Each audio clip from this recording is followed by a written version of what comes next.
What I can tell you is that Mr. Van Island briefed the Council this morning on the situation on the ground as the situation on the ground continues deteriorating into, quote, the most serious escalation between Israel and Palestinian militants in years. We are very concerned by the growing civilian casualties in both Gaza and Israel and deeply saddened by the reported deaths of children in Gaza. The Secretary General and Mr. Van Island have both reiterated that Hamas and other militant groups' indiscriminate launching of rockets and mortars from highly populated civilian neighborhoods towards civilian population center violates international humanitarian law and is unacceptable and has to stop immediately. While recognizing Israel's legitimate security concerns, Mr. Van Island also reiterated that Israeli authorities must also abide by their responsibilities under international law and that Israeli security forces should exercise maximum restraint, calibrate their use of force to spare civilians and civilian objects in the conduct of military operations. The Secretary General is particularly appalled that children continue to be victims of violence. They should be afforded special protection from any form of violence.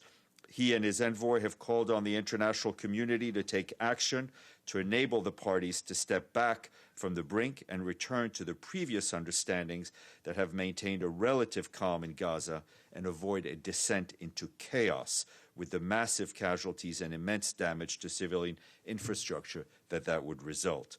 They're concerned by the situation in the southeast. Our humanitarian colleagues say that the current risk of escalation will likely worsen the humanitarian situation, especially in Gaza, where the health sector has been struggling to provide basic services for years and has been burdened further by COVID-19. Funding for the humanitarian response is critical. The humanitarian response plan for the occupied Palestinian territory, asking for $417 million to help 1.8 million vulnerable Palestinians, is only 29% funded. The executive director of UNICEF, Henrietta Fore, said today that at least 14 children in the state of Palestine and 1 child in Israel have been reportedly killed since Monday.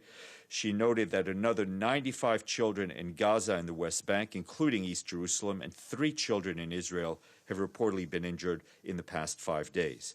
Ms. Fore said the situation is at a dangerous tipping point, with the level of violence and its impact on children being devastating. In any war, she said, children, all children, suffer first and the most. Ms. Fore called on all sides to end violence and de-escalate tensions, urging them to protect all civilians, especially children.